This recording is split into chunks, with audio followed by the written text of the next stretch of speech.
Oh, hey now. Yay. I like that Veterans Day Yes. intro. Salute Yeah, to it's our cute. vets. Salute to Salute our to our vets. vets. Yes, Happy those Veterans active. Day for you tomorrow. Right. Um, Also, to all the Marines out there, happy birthday. This is one of Dad's favorite holidays, of course, because it's Nice. Marines' birthday and Veterans Day following. So, salute to all the veterans that have served at any point in their life, that have, given up their time to help fight for our freedoms. Right. We appreciate Exactly. you. And that is what is tomorrow is for. Although I will also be enjoying a day off, no lie. um, it's been a busy week, Mo, right? I Oh, it's mean, been busy. It's been busy for me. I mean, it's not even going to stop for me. So, trying to get as much rest as I possibly can I heard that. I before know the you got a storm busy comes. one. Yes. Let's talk real quick though, since you do have a busy weekend in regards to Yes. a festival. Let's Yes. address real quick the latest that happened this week in regards to the Astroworld Festival, the Travis Scott festival, where 8 were killed and several were injured, and there's still even a Mhm. young child that's pretty much struggling for his life. I think it hit everybody kind of. We all woke up and was like, wait, what? And then I know Man. you're a huge festival goer. I know I've got one scheduled in February, I think, of this coming year 22. What are your thoughts on this, and what did you think about when you first found out? I mean, I was just initially shocked because it's like, wow. The count was low at first. It was two people we had heard rumors. And then it went to eight. And then it was kind of like mixed messaging at first. Like we were hearing somebody was getting stabbed in the crowd. Somebody was walking around stabbing people with needles. Then I heard Right. the news about a stampede and people were getting trampled and like one of the barriers fell over and people were trampling on that. And honestly, it was just really, really, really appalling to see. And then to see the footage of people trying to warn folks and so many things going on with the story as it developed. And now we kind of have a concrete idea as to what happened. And I just have to say that as a festival goer and as an older person, a festival goer, Yeah. I'm not into crowds. Like I'm not going to try Yeah. to go in the mix of things. I'm one of those people that I can still hear the music, I can still see the stage. I'm in the back. I'm looking for a place where it's easy for me to get out of and go to the next thing or just get out of if I'm exiting just to leave. I don't want to be in a situation where you're literally trapped. And I think that's just what one of those things was. And not for nothing, you go to these festivals and people don't realize that even with me being in the back, it may look as if there's not a lot of people congregated near that stage. There are a lot of people congregated near that stage. I mean, Right. for Life is Beautiful alone, just seeing images of these crowds for the Astroworld Fest, it reminded me of how the crowds looked in an aerial view for Life is Beautiful. Same thing. And God, thank God, nothing of this tragic proportions has ever happened because if it had, I can only imagine what that looks like. And I would be totally devastated. I mean, this is a devastating thing. You would never expect that to happen, but not for nothing in the culture of hip hop with Travis Scott and who he is. He does encourage a lot of the hype, moshing, kind of that whole crowd chanting type I of was gonna behavior. say, And like, what do it you gets a think little was different? violent. What do Gets a you little think's violent. different between something like this versus like EDC, which has like, 4 times the amount of people that are there, and you don't ever see, and I'm sure some of them are on substances as well, Oh, but you absolutely. don't see this kind of chaos and death, unfortunately. Well, for one thing, it's not congregated in one space. Let's be clear. I mean, you've got the Speedway, which is huge. I mean, that's a huge, huge track if anybody's ever been out to the Speedway. And not for nothing, too, there's a lot of options of space there. It may not look it unless you want to be in the thick of it. Yes, there's crowds like Right. that. But even within those crowds, those kids like to dance. So they're going to make space for them to do their little dance. You're not going to be, God forbid, in a situation where you've got some trampling. But looking at that too, at an aerial view, you see a lot of people packed down there as well. I just think it's just a little more space conscious, but at the same time, it's still a lot of people congregating near a stage. It's kind of crazy.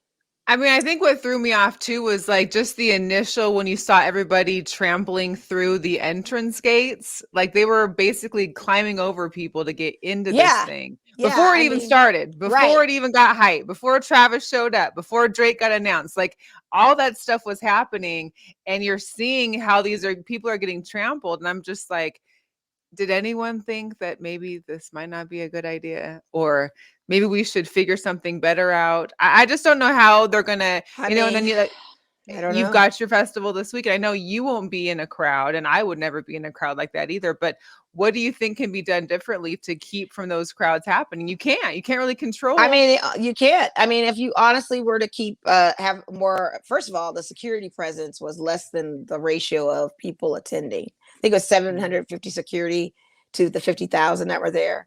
And honestly, if you really wanted to police that, you probably would double that, maybe triple that, and honestly have security within the crowds. You might have to have some undercovers through there. And you know how things happen when people are in panic. The first rule of thumb is to not panic and don't run. Well, these are kids. They're not thinking that. That's just like if a shooting were to occur at a concert, which has happened, Yeah. and fires have broken out in clubs, which have happened, and there's been stampedes as repercussions and stuff like that. So honestly, I don't know. Like as far as an action plan goes, I think you need to limit the capacity for one on these, or you need to do it where it's set up where there's either multiple stages or the crowd is not so close up to the stage but push further back, and you Hmm. may have to do kind of like little barriers or something to give kind of an aisleway or a pathway through the center of the crowd, because I know at Life is Beautiful some of those main stages they would have, the VIP side and have the general admission, but sometimes within that crowd of GA they throw another fencing of barriers to split the crowd down the middle, so you still Sure. had you know Right. Right. things going on where you can move around a little bit. But man, And that was then just a the other question disaster. too is why is anyone bringing their child to a festival? Let alone why, because we noticed that one of the deaths was also a 14-year-old Yeah, and that was teen. bad. Hmm. And it's just 14, like, 16. A, were your parents there? No. If not, why? I just I know times have changed. I know I'm in the older crowd, but who Right. allows their 14-year-old to go to a Yeah, that was festival with kind a of bunch that of was scratching my head grown-ups? too. That was scratching Or my head bring as well. the poor child that's in the that's still in care and trying to fight for his life, was on his dad's shoulders. Dad passes out, child gets trampled. Like, when is the parent going to be at blame? Because we hear about the lawsuits now that are getting filed against Hmm. Travis Scott, against Live Nation. Gets I mean, Drake. is CPS going to be investigating this dad who made terrible choices in bringing his kid to a festival? That's Yeah, I'm just first of all, yeah, that's it. That's insane. First of all, a lot of these festivals, like Life is Beautiful, for instance, is all an all age festival. And when we attend, I usually don't see any kids past the time it's time to get dark. And if there are kids, their parents are with them, you're seeing them pushing strollers. The park opens at noon. So they get all their photos in, they do all the yeah, little park things. But by nightfall, and even at main stage or main at concerts that start performing, I see no kids.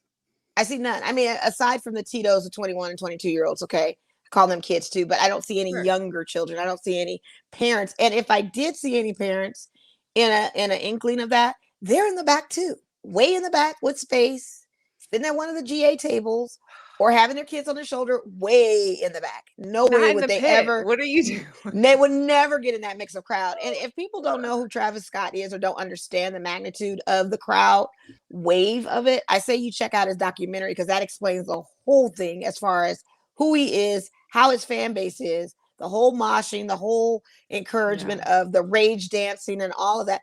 That is part of his shtick. So if you didn't know that going forward, you would have never gotten that crowd. I knew Right. better just seeing him. And I'll take you for an instance. I saw Travis Scott at Marquee nightclub in Las Vegas. And when I tell you that thing was packed for a club, it was packed. And we were in the back near one of the bars. And luckily at the bar area, they have a monitor. There was no way we could get even close to see the stage or even view it from that vantage point. We had to actually look at the monitor, hear him live, and be close to the exit, which is outside by the pool area. But it was that packed. Like, these kids don't play when it comes to him. I mean, there was no way you could get through that. And not for nothing, that was even kind of a cautionary thing, because you're in a smaller venue, you're in a club, right? So Yeah. what's the exit strategy on that, with that Yeah, where's being your so exits? How can you get out? exactly, What happens if something exactly. transpires during a Right, concert? right, in a club. And so you just my best advice is have an exit plan when you go to these things. know your nearest exits. Don't go into these crowds. It's not worth it. And if I'm not mistaken, I thought we were still in a pandemic. So why are people even congregating that close in the first place? I mean, that was my thing with Life is Beautiful. I'm like, I'm not getting near any crowds. We're still in a pandemic, mind you, Yeah. regardless of us being vaccinated to entry or test 72 hours, you're still Yeah. in this thing. So it's just, it was very negligent. It's very irresponsible. And I say on all sides with kids, they just don't never know their actions until they see the full consequences. And Right. I know they said, well, kids were trying to tell the cameraman and kids were trying to tell people on the stage. That may be very true that they did. But at the same time, are those stagehands, are those camera people believing what these children are saying? Because it could be a Yeah. prank, it could be, And what can you they know, do? and They're what paid a job to do one and a thing. lot of them probably So couldn't even hear for that. And I will say at festivals, at concerts, people faint. People fainted all the time for Michael Jackson. Show kept going. People yeah. faint, even at EDC because they're dehydrated and stuff, but at least they're able to be Yeah. pulled out. And at the same Uh, capacity of this, if you're crushed in a crowd, it gets warm. And if you're not hydrated and you're on something, and it's just so many factors that play into what can cause people yeah. to fall out and then So much. have other variables happen. But you must have an exit strategy. You don't need to be that close to stage. Know your nearest exit points, even in a concert venue.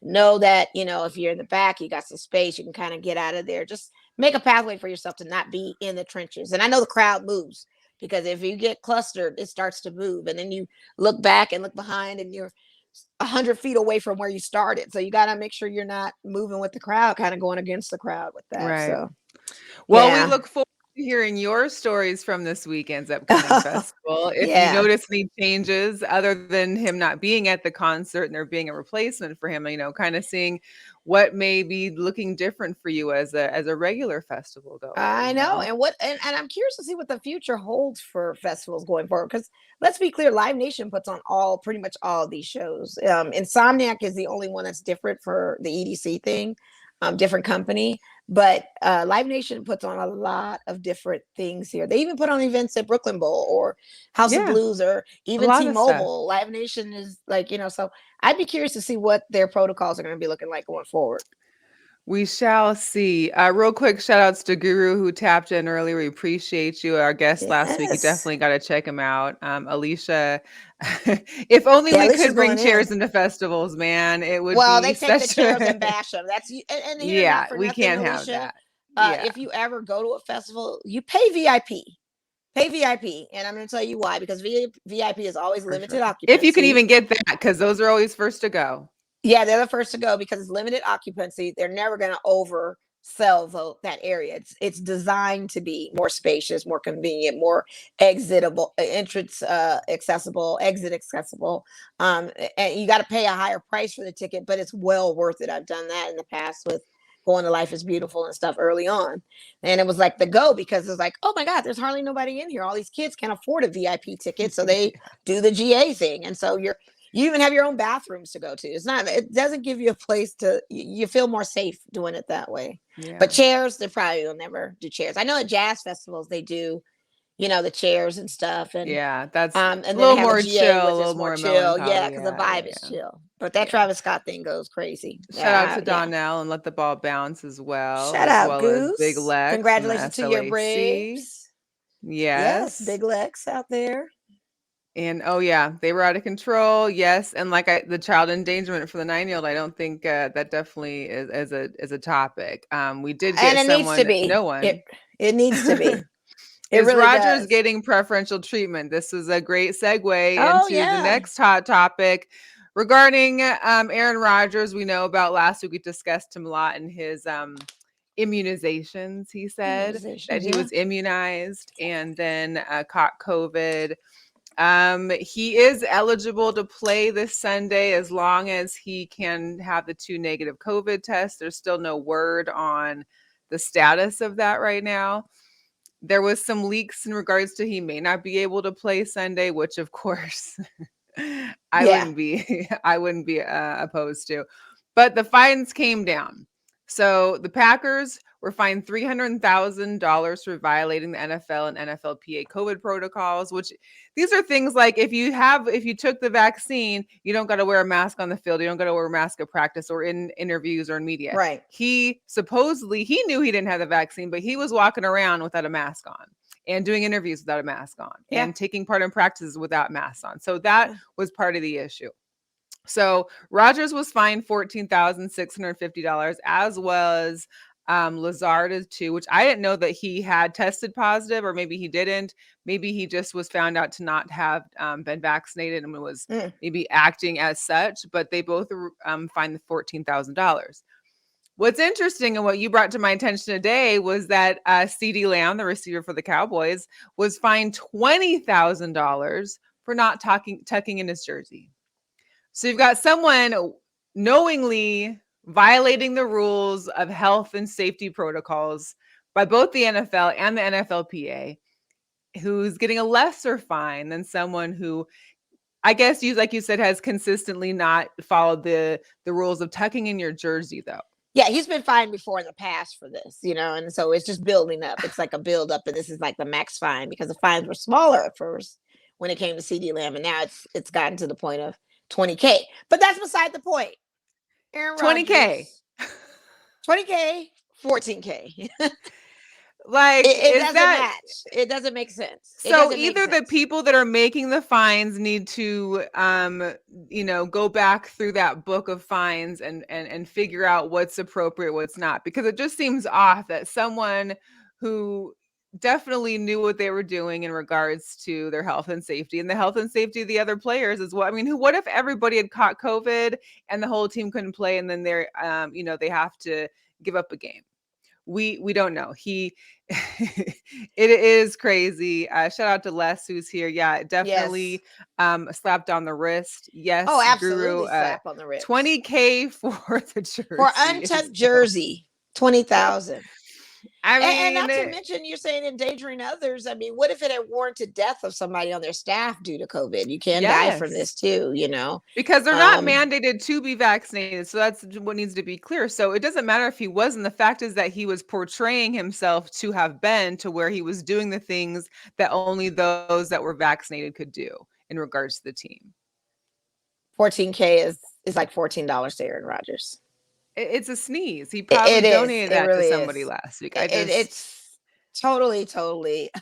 We know what it is. I mean, the writing is on the wall. This is such a privileged type of behavior here for this male who had these tears pouring, and the same guy that tried to evoke the spirit of Martin Luther King in his stance, which made no sense. It was very insulting too, might I add.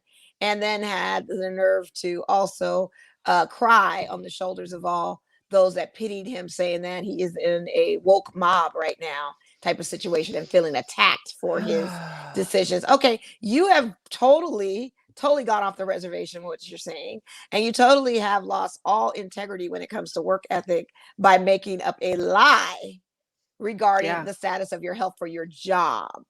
Yeah, that's an integrity piece. I you can't put a price tag on integrity, but you can you definitely can put a price tag on people that don't have integrity, and I don't think $14K is that. Unless I was waiting for a 1-game suspension. Like I figured that was at least worth a 1-game suspension, if nothing else, or a higher fine, $50K, something that made at least a little bit of a dent. That made I'm going $250. Because here's the deal. I'm going $250 because well, the team got $300, right.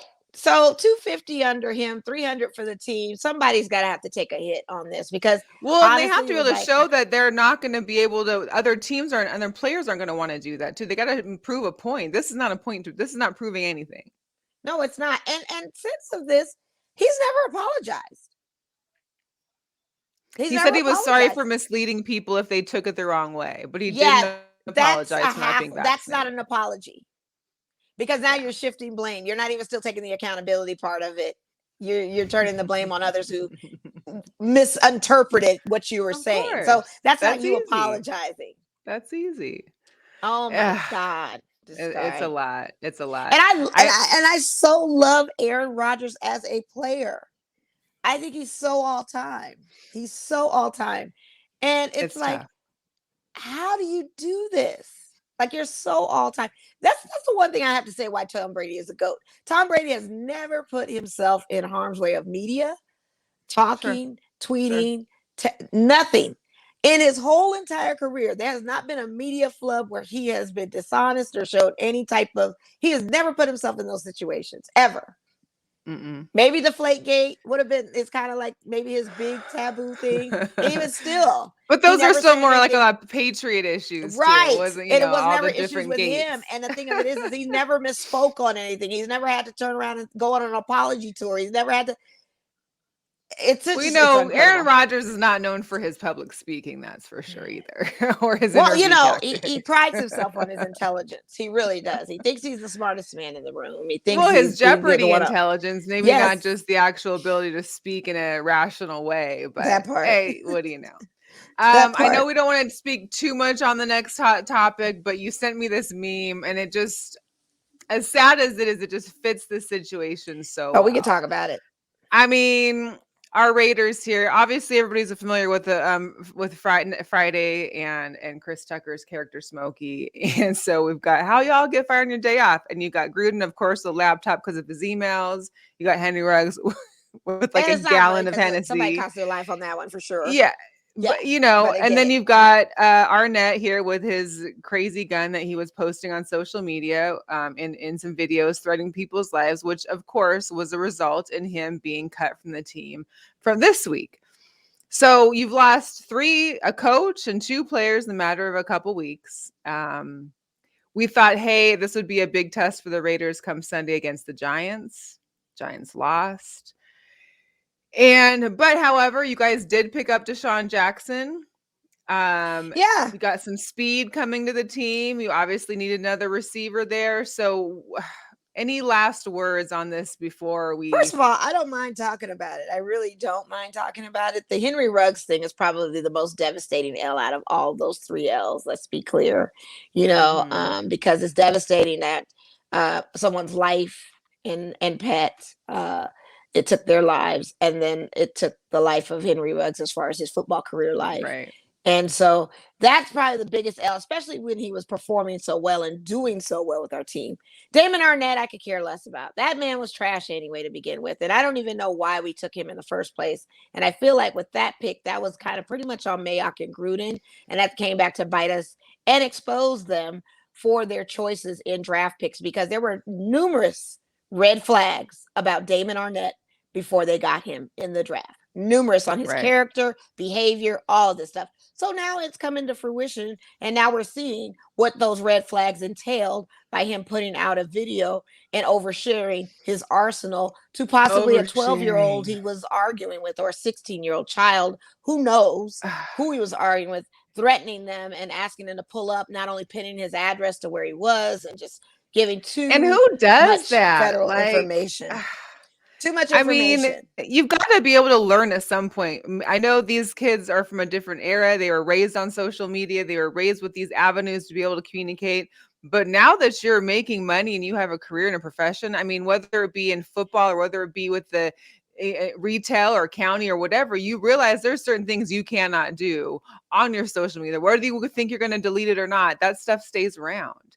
It does. And the fact that he was making more money and young, I think he felt like he was invincible and that he could, because he's Damon Arnett, who's gonna check me, boo, that kind of thing. Well, for someone who's not doing nothing, you can get checked easily. So yeah, and that was just what we needed to get rid of him as a cornerback. I mean, he was useless.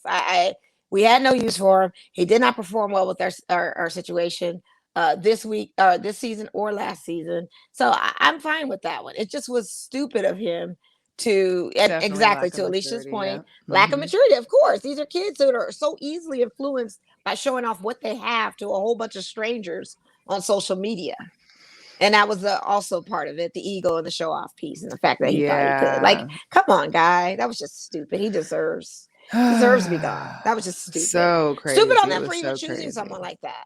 And then I did watch some of Deshaun Jackson's interview, and coincidentally, I mean, the guy is a big Raiders fan. He's a big Raiders fan, and his first football game he ever attended was when his brother was playing pro football, and he was on the sidelines as a kid.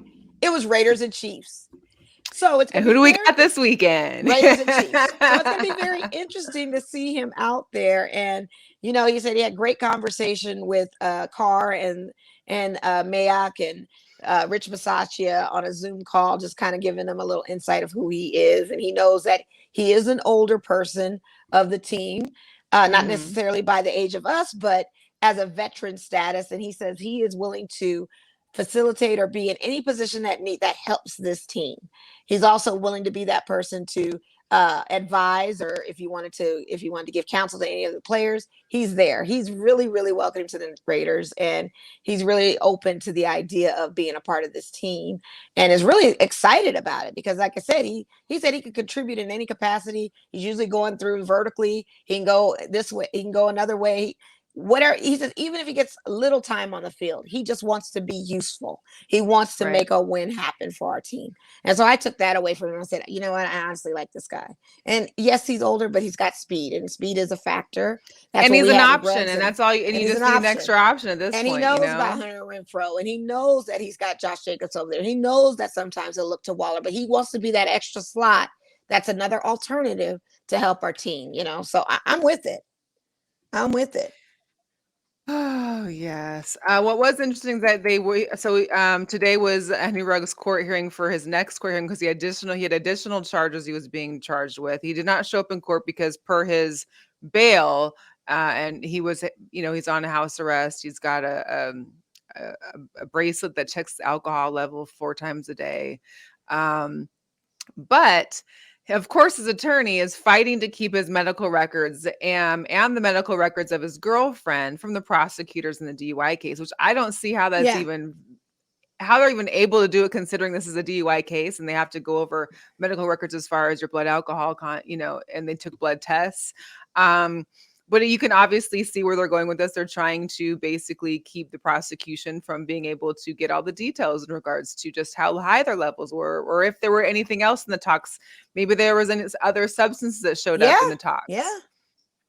Yeah. So it's a little sad. Again, our thoughts and prayers go out to the victim's family, Tina, friends. Man, it's saddening. It's saddening. It's. Yeah. Like I said, people really, really need to take that drinking and driving seriously. They really, really do. And they need to plan out their night before they leave the house and make sure that they're not. My Lakers are on. I'm sorry, these Lakers. That's okay. Me. But need to make sure that we'll they definitely get to them too. And the resources, because everybody has these Uber and Lyft resources. And some people are just feeling like they're too cheap to drive to the bar around the corner from their house when they can literally walk to their bar probably around the corner of their house and choose not to. So you take those 2 sips, you're still considered drinking and driving once you leave and put your keys in the car. Don't do it. Don't do it.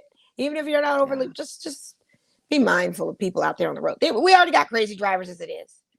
We just don't need the extra with the DUI. And Ruggs situation is just so sad and unfortunate. It's just it really is. This is not a cautionary tale for everybody to slow their roll. This is it. Yeah. And I think it's just a message for everyone. Slow your roll, for real. Not literally, but especially with the holidays coming. With the holidays, we've got holiday parties, company parties. Yep. Plus we're all back in the mix of things. We're not just sitting at home in pandemic mode. We're getting out there. So it's just a wake-up call. Before we get into your Lakers, I did want to talk a little bit about the Jokic. I can't even say his name. Jokic. Jokic, Joker, the Joker brothers and the Morris brothers, because I know you're big on Twitter. I know most of this transpired off Twitter. So during the game between the Nuggets and the Heat, there was a brawl of sorts. We've known the Morris brothers to be a little dirty in their play. It looks like Markieff Morris had kind of bumped Joker, and then Joker came back at him and just flat out pushed him.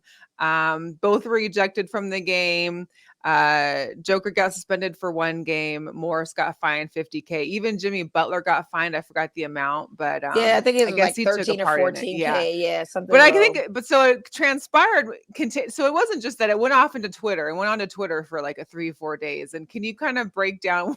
I don't think the Morris brothers want this smoke, because listen, these Jokic brothers don't play. And they're huge. They're bigger than him. They look like that mafioso family that you don't want to mess with, but like Right. almost like they're international mafia, which You is know a what it total reminds different me level of? than I've been watching American mafia. SVU, the SVU Criminal Undermine, or whatever the one that Stabler's on now. And Oh, there's a okay. whole Serbian whatever group Yes. of. This Yes. reminds me of them. Like, you don't want to mess with them. Like, one of them means there's 100 more just a few feet away. Like, you're messing with the whole country at this point. They literally opened a Twitter account to Yeah. make a statement so that they're willing to pull up and we'll meet you in the parking lot type Yeah. situation. Like, Yeah. we'll have a conversation about this. But the Morris brothers are dirty players. They've been dirty. It's no secret. And not for nothing, that fine was not fair for Markeith. He should have been suspended too. He initiated that contact, thinking he was on the football field, literally pushing this guy with Joker having the ball in his head, ready to shoot, and you go for the elbow to the ribs forcibly. I mean, the Very reaction of dirty. that warrants anybody to push you down. Now, I think Markeith was a little dramatic on his fall. I think he purposely fell harder and took a flop to make it more Oh, sure. dramatic. And decided to wait down there for a little Wait down while, there. make it It's like worse. it's Yeah. kind of like when you don't want to avoid the embarrassment. Say you trip out in public. I always say if I trip and fall out in public, I'm just going to lay Yeah. there for a while so I can get the I concern mean, and worry. we've It's seen not funny LeBron take anymore. that little extra length too Oh, on the court. absolutely. But I think if he initiated it, this would have if he didn't initiate it, this would have never happened. He initiated it. He should have been suspended a game too. Should not be Yeah. some kind of fine, and he should have been suspended too. They both got Yeah. ejected. Why They they both both can't get suspended? exactly. That's totally not fair. That's what And I'm talking Les about. This asked about inconsistencies the with these Butler. Why refs, did man. Butler get fined? Because I asked that same question too. I was like, wait, why did Butler get fined? Because Because he was jaw actually jabbing. He was jaw he was trying to jabbing. instigate more. He was You know, instigating more. They told him to shut up. He wouldn't shut up. You could see him still talking, running his mouth. And I think he was looking more directed towards those Jokic brothers too when he was talking. So that was even more fuel on the fire. But he didn't want to. He participated in it too. So the fine was fair for him. But I don't Right. understand why one gets ejected and the other one doesn't, because you and Markeith initiated that. Like, you really did. So Yeah, they I did. just don't see that being fair. You know, and then I don't know if it was rumor or not, but you had mentioned that the brothers had already booked their trip to Miami for the Oh next yeah, they were game. coming. They said, we'll see you at the next game. That's right. We're gonna pull up.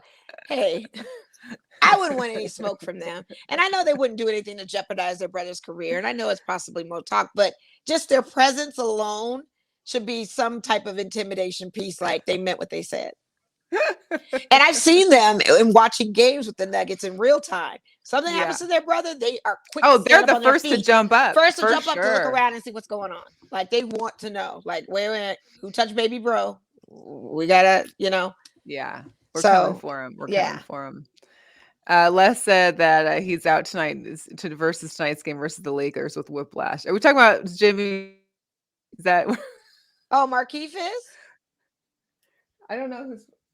Yeah, Well, so playing the Heat, Miami's playing the Markeith Lakers right now. Yeah, so Markeith is out tonight because of the With whiplash. whiplash. Whiplash from what? From getting shoved? Yeah. How do you get whiplash from getting shoved?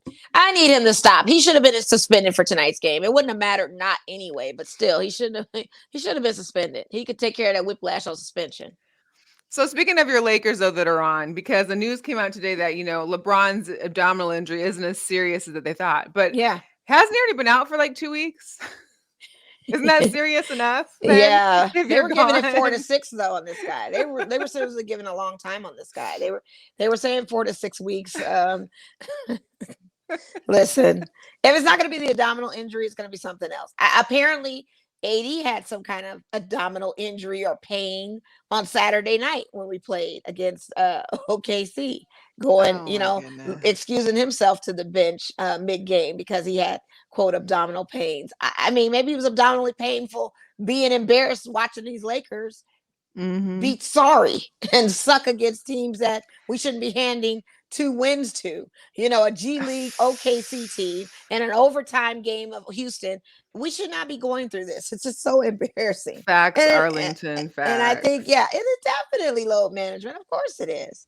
We're going to call it. I mean, it's abdominal pains, abdominal tears, abdominal whatever. It's senior living. That's what they do with senior living. The big gay is not enough. I told you guys these guys were a slip and fall away from some type of surgery or something going on. Knock on wood. But we can't. Right now. I will I love say the before we get Mavericks. into other things, at my Bulls, they just beat the Mavericks. That's Oh two wow, 7-3 teams. We are now 8-3. that's awesome. Our the two big losses we had were the 76ers. We played them back to back and couldn't do nothing with it. And with Embiid, of course, now Embiid seems to be out, and which Yeah, would have been nice had we been playing him now. But yeah. listen, beyond what people were thinking, I thought, hey, the Bulls can get in the playoffs. But this Lonzo and Levine connection that they have, there was a couple highlights already I saw on social media from tonight's game. I mean, this team is good. This team is good, and they're good. Definitely going to make some waves, especially if they can keep this up and without having any injuries. But they're all young. They're a young team. They've got them. They got ain't no load management here That's what makes in it so fun to Chicago. watch. That's what makes it so Yeah. fun to watch. And then you don't have grumpy old men like on my team that want to pick fights with the young guys when the young guys are sunning them. You Just work know, together, become a unit. You're right, Arlington. The Bulls are fun to watch. they And this is the are. only thing is I wish I had more to say on the Bulls, but because here's the deal. I already paid for the NFL Sunday ticket. I just can't see myself currently paying for the NFL Sunday ticket and League Pass at the same time. So if anybody's got a login for me for me to act, I don't want to watch all the games. I just want to watch the Bulls play. And that's the thing is that I've been able to catch a couple on ESPN Plus, so that's been great. But yeah, from what I can tell from the highlights, FYI, if anybody's down for a road trip this weekend, I am still looking and hopefully maybe in LA come Sunday for the Bulls versus Clippers game. Tickets aren't that bad, and they're a lot more reasonable than going to see the Bulls in LA for the Lakers or to see them in Phoenix with the Suns. Right. So Right. I'm And they down play for the the economy Lakers the aspect. following day. It's going to be an Mm-hmm. interesting type of situation with that because I don't see what my Lakers can do.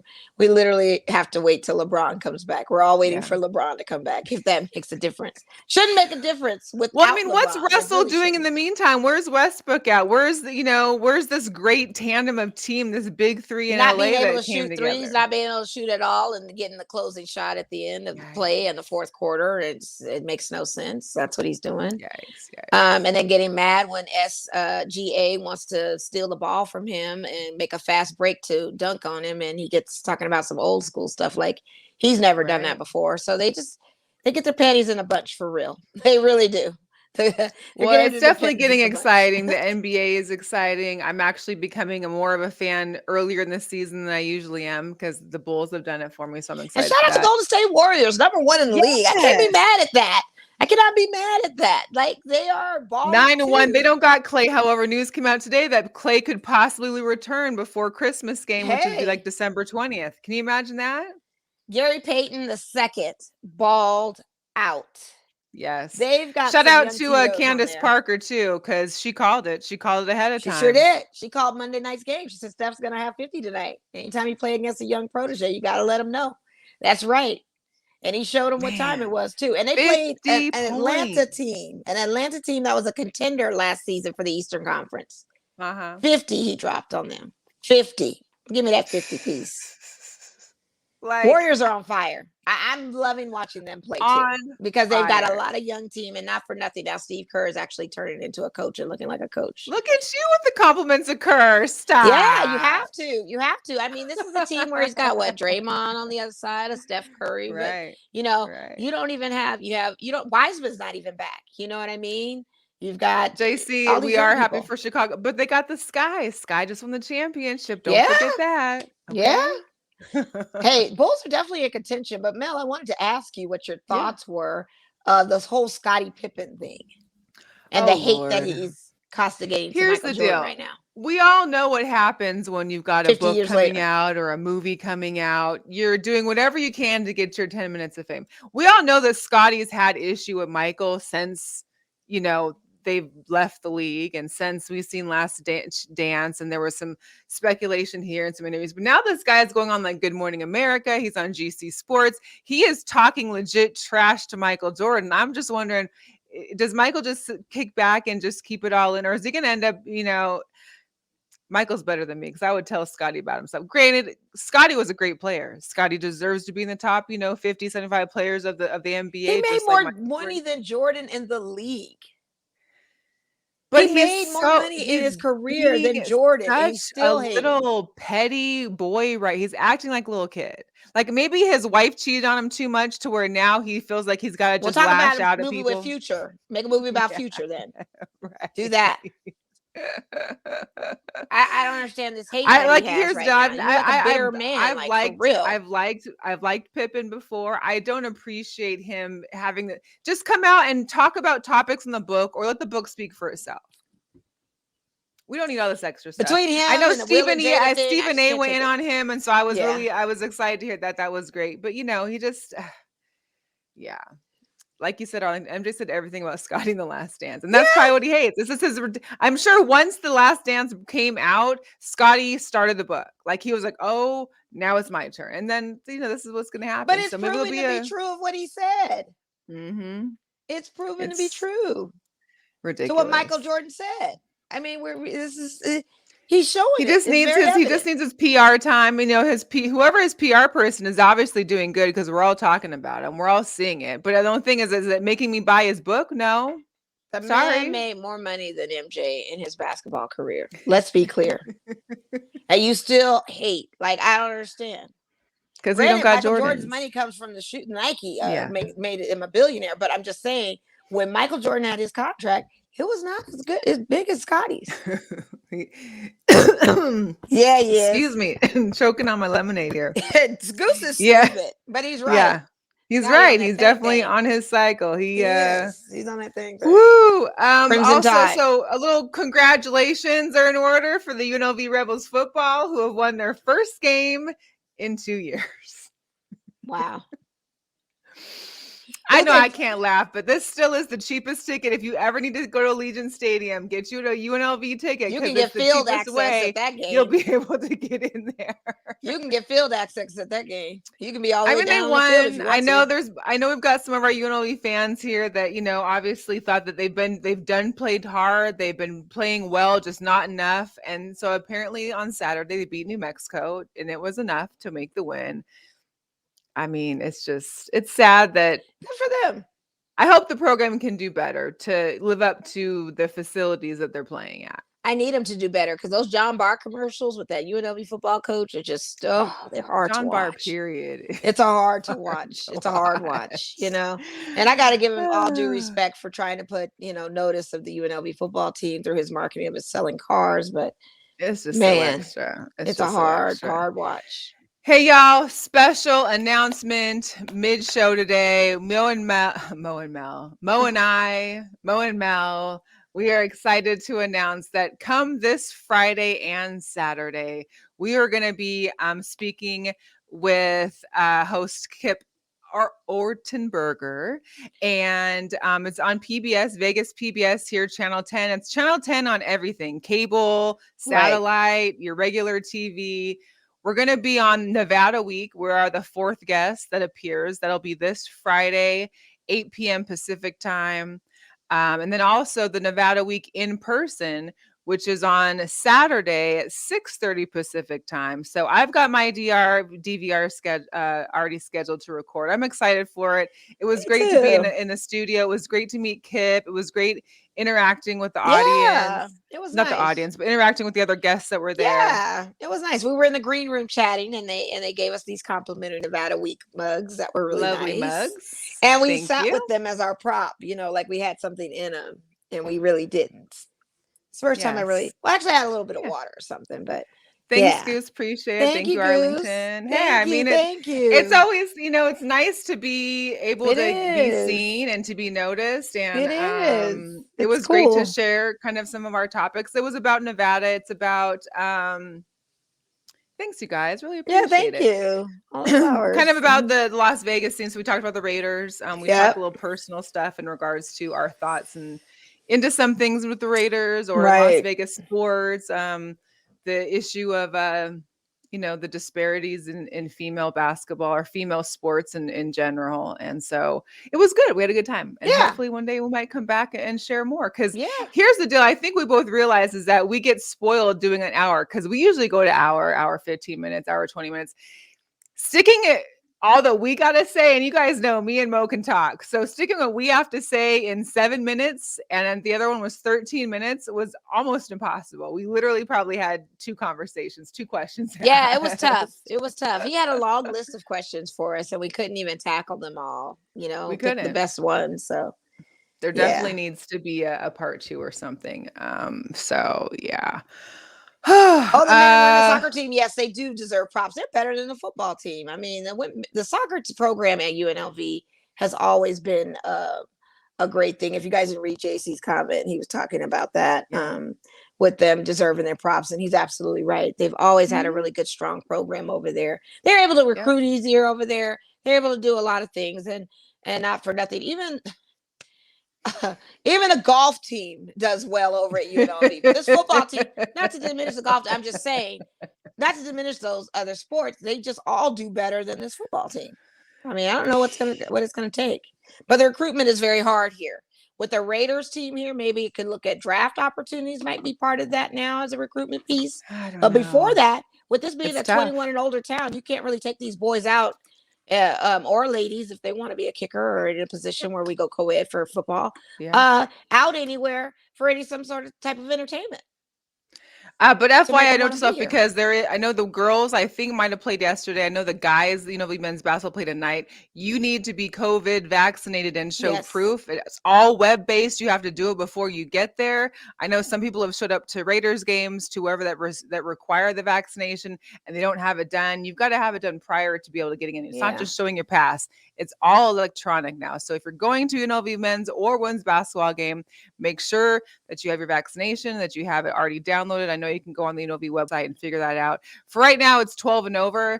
I know in December, it's going to be 5 and over because now that kids are allowed to be vaccinated between 5 and 12, they're going to change that as well. So something Mel, to be mindful of. Now, did they say, Mel, if once you get in as vaccinated, you masks are not required, or they are masks required? Are not required. Yes. Okay. Masks are not required. So I know there was some media that was there on Fox 5 that I was watching before the show.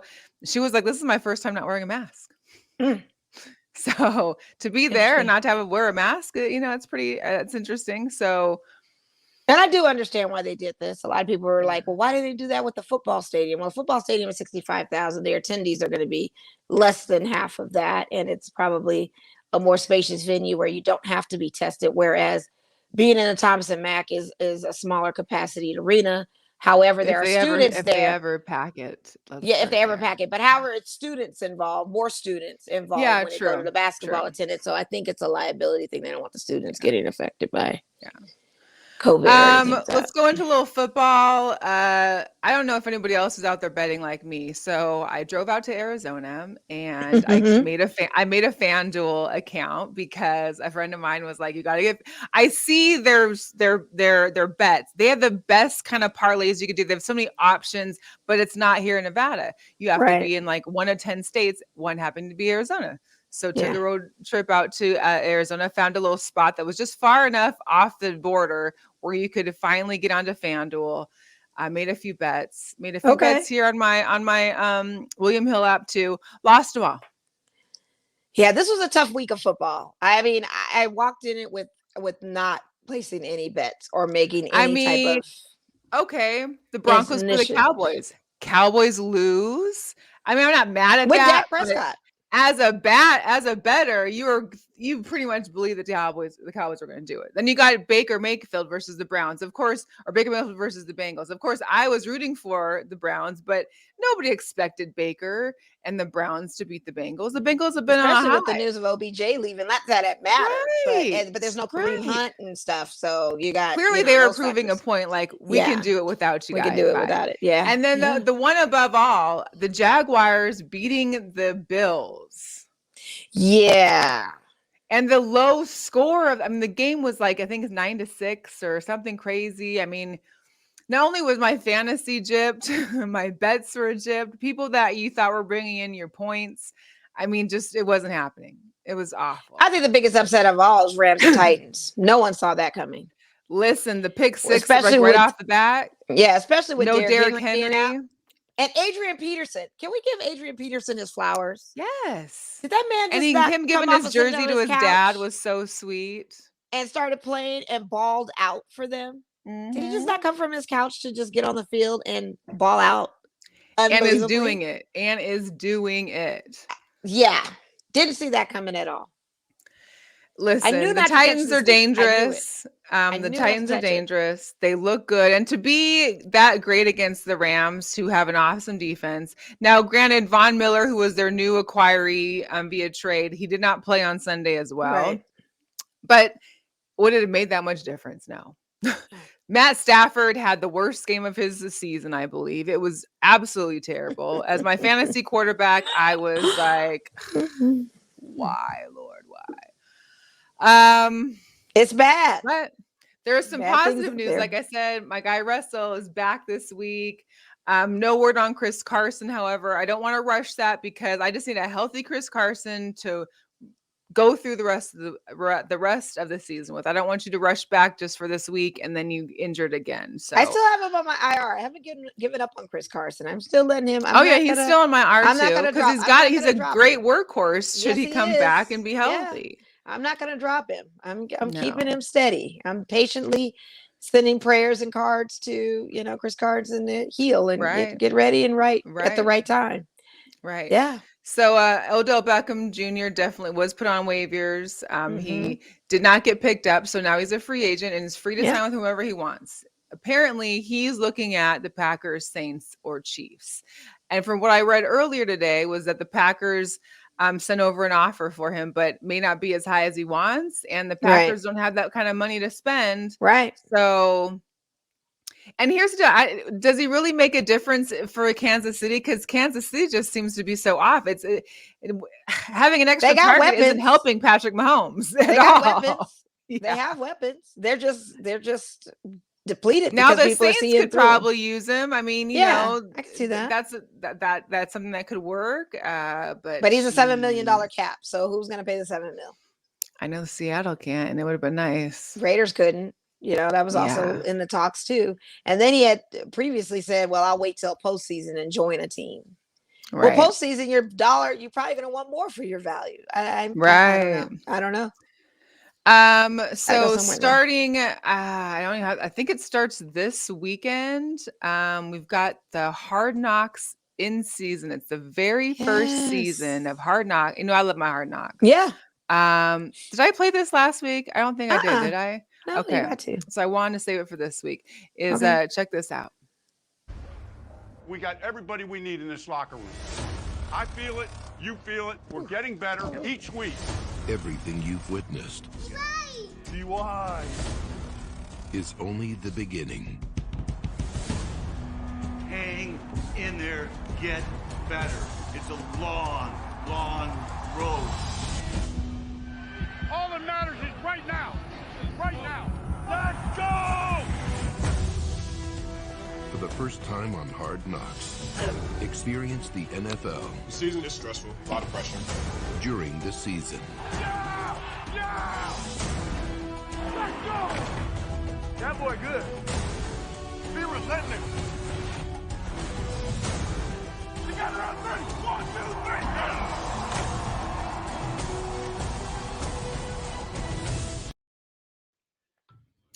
Hey, so that is what I'm waiting for. The new episode, season 1 of Hard Knocks is coming. So I'm definitely excited for that. Mo, there she is. All right. Yeah, I wanted to tap back in. I know you were taking advantage of it. Yeah. Yes, because I was like, don't want us to cut. Now, we're not excited over the Colts, I know, but it gives us something else football-wise, something for us to listen to. I mean, I'm curious. I wouldn't mind not watching it. I'm curious to get. I always like learning more about the players. Now, Dallas didn't do a great job of really getting more personal with other players than a few, but I feel like this could be something where we get to know more of the players. It gives you something to look forward to watch when you're out there and watching. So that'll be great. Yeah. Trayvon Diggs' son made that show, and seeing Jerry Land and Jerry World was the other takeaway from that. That's all I got. Most definitely. One thing that we didn't touch on that I want to touch on today, because we didn't do it last week, was this whole Suns investigation over the owner, Robert Sarver.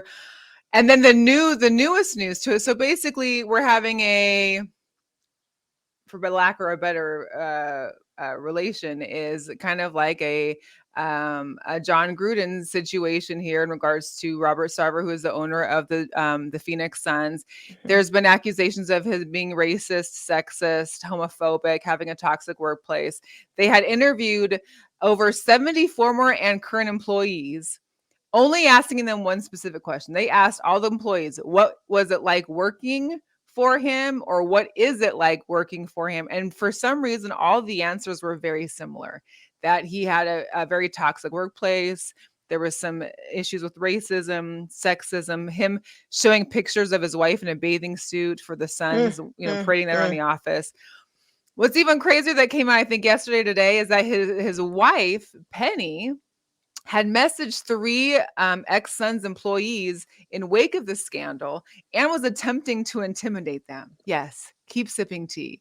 This girl is right. Bonnie and Clyde here. This girl is riding out for her man, and she don't want to lose a bag. You know how much she had to put up for to live in those comforts?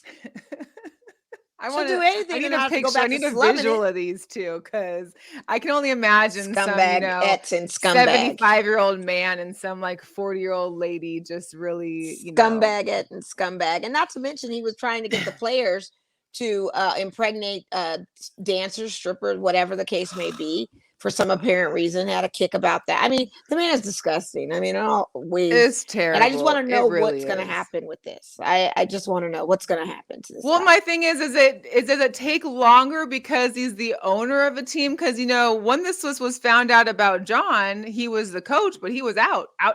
So right. What can be done does the board have to get together? Do they have to vote on it because he is the manager? Like or the owner, how do you really get somebody out that's that high up? I mean, I guess you would have to do the same thing you do with the Donald Sterling situation. Oh yeah. I think which took a while in itself. Yeah, it took a while within itself, and to the point where there was no out. But I mean, if these players don't protest it, I mean, this would be another opportunity for them to sit out, to not play for this owner for all of those things. Granted, this is a new squad, and the things that happened were part of the past squad in some cases, but still sending some kind of message, I think it probably would expedite a process like no other, especially this early in the season. I mean, why not take a few L's if you can, if you can help it? You definitely would bounce back in this conference if you did. I also wanted to touch upon the Golden Knights. We still are riddled with injuries. However, yesterday I went to the Seattle Kraken versus VGK game, and we won 4-2. Great game, great energy. Fans were staying there till the end. It was, I got a small clip I can show you from the game.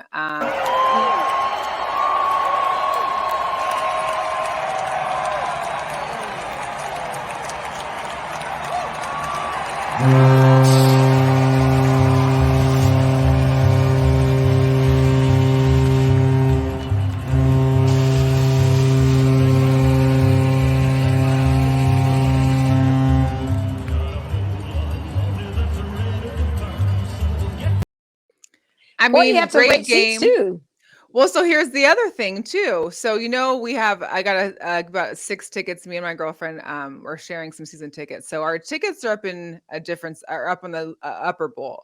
Yeah. And sat there for the first period. But there's definitely, these tickets aren't selling out like they used to. Right. And there's gaps, and there was gaps in seats that we could notice for a while. Plus, I have my own maneuvers that I like to, access while at the game to figure out what seats are still empty. And so second period moved on down there because there were some open seats. And when we sat down, it's so funny that people next to us were like, where have you guys been all game? And so we were like, oh, sweet. That means nobody was sitting here. So we're going to like, make it our new home. We just got here. Like we were busy. We were at the bar. No big deal. And we ended up sitting next to some cool people. She was actually a chef for a couple of the Raiders here. Nice. Used to work at Nike, at the Nike employee store. Heard some stories about that. The couple in front of us had their Kraken gear on, avid supporters of the Kraken. So it was a good little chemistry. It was fun atmosphere. But yeah, tickets are not selling out. I know that I'm getting texts because I signed up for them last year. I'm getting texts the day before game saying, hey, we've got a limited number of $49 tickets or this and that. Mm-hmm. So definitely still tickets. And like I said before during last week's show, is if you can make your way down to the strip and decide last minute you want to go to the game, there you can buy tickets on Access through the first period. Yeah. After the first period, they stop. So you can get tickets, and most likely the sellers are discounting them just because they need to make some money off of it. Right. So it's a great way to get in the game if you need to, Yeah. Yes, definitely a good We game. still need to make a support on the Golden Knights. I don't care if they're doing not so they're subpar this but season. they're We need y'all to great. The show gold up. jerseys worked. I have a feeling now that I have to wear my gold hat every time I go, because I went the 2 times I wore my gold hat, we won. The 1 time I wore my beanie, we did not win. So now I'm getting a little superstitious in regards to my stuff. Yeah. I know we had mentioned Candace Park a little bit earlier, but I did have one other girl power. Big shout out to UConn's Paige Buckner's. She got one of the biggest NIL deals that I think any female in college sports has got. She signed a huge contract with StockX. She'll be working with them in a multi-year deal to design exclusive products and wear footwear and apparel. She's going to be the centerpiece of their upcoming advertising campaign focused on women in sports.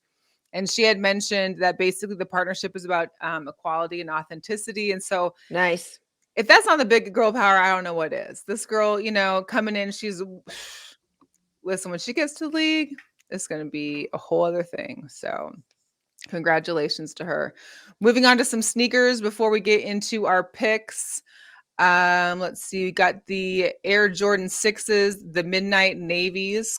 These aren't going to be released out until probably March of 2002. But if I had to pick any 6s, these like ones those. are nice. I do like these. I do have low 6s that are Seahawks. Yeah. I love those.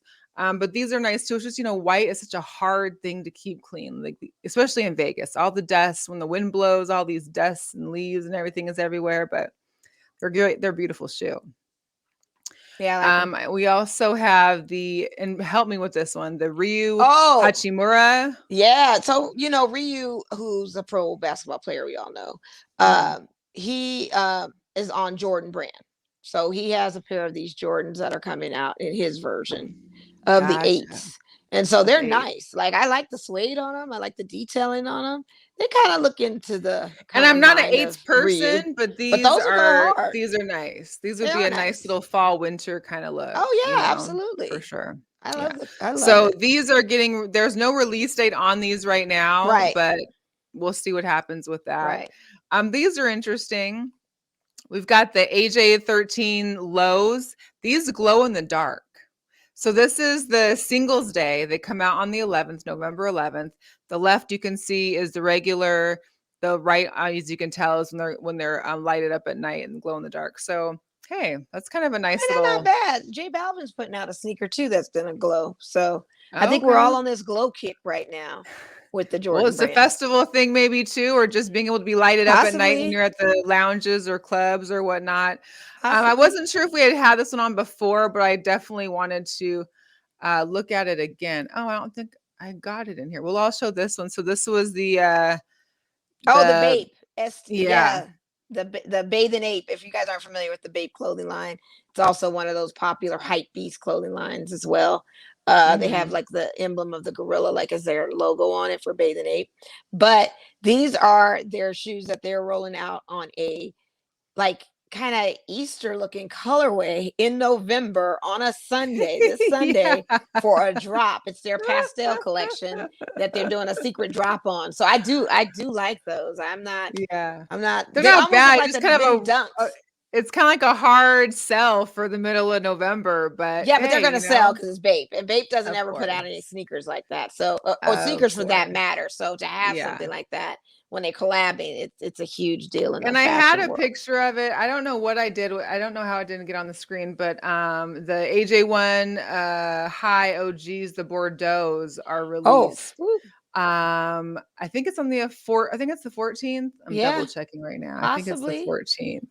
But and not to mention there are the 20th. The 20th of November. Yeah. But if you can, I don't know. Oh yeah, those are nice. Yeah, those are nice. From what I can see, the maroon, the Bordeaux. Oh yeah, it's beautiful. Yeah, it sounds really nice. A lot. And not to mention Travis Scott's are coming out, releasing, I believe, this weekend. And to me, everyone in the comments of that irony of the whole thing are saying that all the fans, the injured and those family of the deceased should all receive a free pair of Travis Scott sneakers. I mean, at that point, they don't need the sneakers. Like, just pay for their funeral services. They need everything, honestly, at this point. But nonetheless, these are a sneaker that probably will still sell out. Sure. Everybody's praying that because of the incident, it lowers it gives us a greatness of chances of getting them over the bot people. Or the bots that the demand may not be so popular to Those acquire, dang bots, man. but you're still gonna have some people that are still trying to cop a value off of those. So I don't see it moving too hard where we get a chance to get some of those. I don't think we're gonna get them. All right, so we're getting some pick'em. So last week we had Guru picking with us. Mo, you had 4 right. Guru had 5. I hailed with 6 correct. Nice. So 6 for me. We are now tied 4-4 for the season. Yeah, I wish I would have taken my advice during my picks that I put on my bets because I had picked the Browns, I had picked the Chargers. I don't know what I was doing. Oh well, no worries. It's okay. So this week we got Week 10 coming up. Teams that are on bye: the Bears, the Bengals, the Texans, the New York Giants. So keeping that in mind, Thursday Night Football: the Baltimore Ravens at Miami. Now, last week Tua did not play; he was off. And I'm not sure what the status is for him this week, if he's still not playing. However, I feel like Lamar's going to come through there and kick it, I got the Ravens for tomorrow night. Yeah. Just put me down for that. I already did on my shout out to Let the Ball Bounce pick'ems. Okay. So I already, did that. And shout out to Heather Reddy. She beat me. She beat me terribly. However, I will give it up to Mooney on the Bears because he did get 2 touchdowns. Had he gotten me 4 or 5, I probably could have won. But since the rest of my team did so poorly, great game. I got the Buffalo Bills at New York Jets. So hopefully last week was just, a fluke. A fluke. That's the word I was looking for. Yeah, a fluke. Week 9. Week 9 siesta for everybody. I think everybody kind of took their foot off the gas week 9. I think it was just kind of it's like a midway. We're midway through the season. Yeah, it's just a mid rest. Half over. I know. Halfway over. Can you believe it? Yeah. So going Buffalo. Same with you. Yeah. Put me down. Although the whole Josh Allen with Josh Allen, the linebacker for the Jaguars, so he basically got sacked by him, got sacked by the guy with the same name, and then he also got picked off. It was his very first pick for the season by Josh Allen, linebacker, and Josh Allen, the quarterback. Yeah, Tampa Bay at Washington. Oh my gosh, I'm gonna roll with Tampa Bay on it. I definitely got to go with Tampa Bay. I don't see Washington I don't know. If there was going to be an underdog this week, it would be the Washington one. Washington. Yeah, but I think they already had their underdog with the Saints, and even though they have a franchise history of losing to the Saints, I just think that was probably their L for a while. So I think a lot of these. I think this could be a good week for betting, as long as there's no underdog issues. Because now we've got the Falcons at Dallas. Now Dallas, obviously coming off that terrible loss, they've got to get it together, and they have to redeem themselves. I don't want them to redeem. I don't want them to redeem themselves, but I'd be very entertained to see them lose. But I'll go with the. I might have to bet like the spread on this one for Atlanta, or take the money line or something. Yeah, do a money line or something. I don't know. Well, not money line. I want the points. I want the points. Oh, the points. Yeah. Oh. So maybe just Cowboys then. I'm just gonna go with Cowboys. I'm taking the Cowboys. Yeah. Okay, so we got Saints at Tennessee. Now the Titans had a big game, came off of it. Adrian Peterson was doing well. Now the Saints, are they still having quarterback issues? I can't remember what happened. Oh yeah, I mean Jameis is done, and Taysom I think got injured too, didn't he? Yes. Yeah. Who is their? So they had that third string that came in. I forget his name. He had a funny name, Simeon. Oh, Simeon was wasn't Simeon the other guy? Oh, maybe that was him. Simeon was from New Orleans. No, you're right. Yeah, you're right. Simeon. So he actually did good that 2 weeks ago. I didn't watch this last week. Okay, so are they at home or are they away? No, they're in Tennessee. Oh, then I'm gonna go with the Titans. Yeah. I'm just gonna go opposite, even though I think Tennessee's gonna go just because we go a couple squared away here. Jacksonville Jaguars at the Colts. I'm going with the Colts. Jags. They're kind of on a roll right now. I'm gonna go with the Colts. Okay, I'm just gonna see how that goes. Yeah. The Lions at Pittsburgh. Monday Night Football was crazy. The Steelers and the Bears, and that a taunting call by Cassius Marsh was just ridiculous. And that Cassius Marsh taunting, which nobody thinks was taunting, however he got it, was the sack on a 3rd down. So Pittsburgh would have never got the field goal, and the Bears would have won. And I'm going with the Justin Steelers. Fields did great. He did Fields amazing. Did great. He did really good. I'm going with the Pittsburgh Steelers only because of the reason of favorable calls. Calls through that whole game were favorable to the Pittsburgh Steelers. It made no sense. I had to give Chicago props because they sacked Big Ben 3 times. Their defense was really on a mission. They really were doing the work, you know, and then offensively, we get these punitive little BS ref calls, crazy calls. I mean, for their veteran to be offside the Lions is because the Pittsburgh has been either they've been losing or they've come very close to losing most of their games. Yeah, but when you have the refs in your pocket, I feel like you're not going to lose. So I'm just going to go with I think there's going to be a little extra scrutiny now that we've seen. It needs to be. It needs to be because then I could believe the Lions to win it, but I'll just go the opposite of you on that.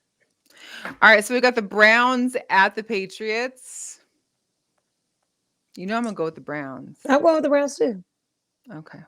I don't like New England, so I'm going to go with them. Vikings at the Chargers. Chargers came through last week and won. I'm going with Minnesota. Okay. I'm going with the Chargers again. Yeah, go with them. I just don't want anybody in my division to win. You know how I am with that. Listen, I get it. I'm going to go the opposite because side. here come mine that I'm voting against now too. So we got the Panthers at Arizona. Cardinals. I'm sorry, Cardinals. I'm sorry. But what's crazy is that the Cardinals beat the Niners and they were without Kyler Murray. Yep. And without DeAndre Hopkins. Who's still questionable. And DeAndre Hopkins, I think, is on injury, if I'm not mistaken. Yeah. I have both of those guys on my fantasy. Yeah. I'm going to go with the Cardinals. You know what? I'm going to go with the Panthers, though, because you know what? CMC played last weekend. He has his first weekend back. He's coming back this week. I know there's no Sam Darnold right now. He got injured, but I'm hoping whatever needs to be done, that we can just run it through CMC. Let's just make it happen. Let's see if it's in run CMC. Is it at home? I'm curious to know it's home for the Cardinals. Yeah. Mm-hmm. I'm going to stick with that. Okay. The Eagles could hand them a second loss, though. They really could. Yeah. Eagles at the Broncos. That's going to be a great game. I can't believe the Broncos still beat the Cowboys. That's just... I like Teddy Bridgewater with them too, and I don't want them to win for AFC divisional purposes. I feel like the Broncos will pull this off. Who's up there with you guys right now? I think Broncos is right up under us, if I'm not mistaken, on our standings. I know we're 5-3. You said you're going with the Eagles? Yeah, because I don't want them to win in my AFC division, of course. I mean, I feel like the Broncos will beat them. I know that possibly that could happen, but I'm not rolling with it. All right, we've got Seattle at the Packers. I'm not thrilled with it. I'm going to put all positive vibes into Sierra's post so she doesn't post anything crazy. Oh, all of Sierra's prayers? Just go ahead and put that in there with it. Put all of Sierra's prayer in it too. Right. Shout out to the right. The Sierra prayers got people winning. They had it on there. Who's that? I sound old, don't I? Who just dropped their album that had the Sierra's prayer on it? I listened to it. I forgot. I don't know. Could be Sweetie. I don't know. I don't know. Yeah, no. I don't know. Yeah. I don't know. Summer Walker. Oh, Summer Walker. She had that's Sierra's right. prayer. Okay. Somebody with an S. It, so. I knew it was somebody with an S. I couldn't remember. All right. I'm going Seattle for you. Yeah, I want to roll with you guys on Seattle just because I'm being an Aaron Rodgers hater, even though realistically I know he'll probably come back winning this game. What's up, Marisha? Yes. Hey, Marisha. He's looking Shout out to y'all. Y'all still in Spain. Happy. Yes. That trip looks amazing. Was that a birthday or anniversary trip? It was birthday for Brandy, her 40th. Welcome to the 40 Club. Doing it big in Spain. I know. Yeah, well, actually, were they in Spain or were they in? Oh, no, they were in Spain. Yeah. My other friends, they were celebrating 50 in Greece. I'm like, everybody's going international for the big milestone birthdays. That's dope. Dang. Yeah. So I hope you guys had a blast out there. So I'm going to roll with your Seahawks on that. I'm going to, I really believe it's going to be Green Bay, but I'm just an Aaron Rodgers hater because I don't like that 14K he got slapped on the wrist with. Yeah. And I want him to lose. I'm hoping there's some news that breaks like Saturday that he can't play Sunday.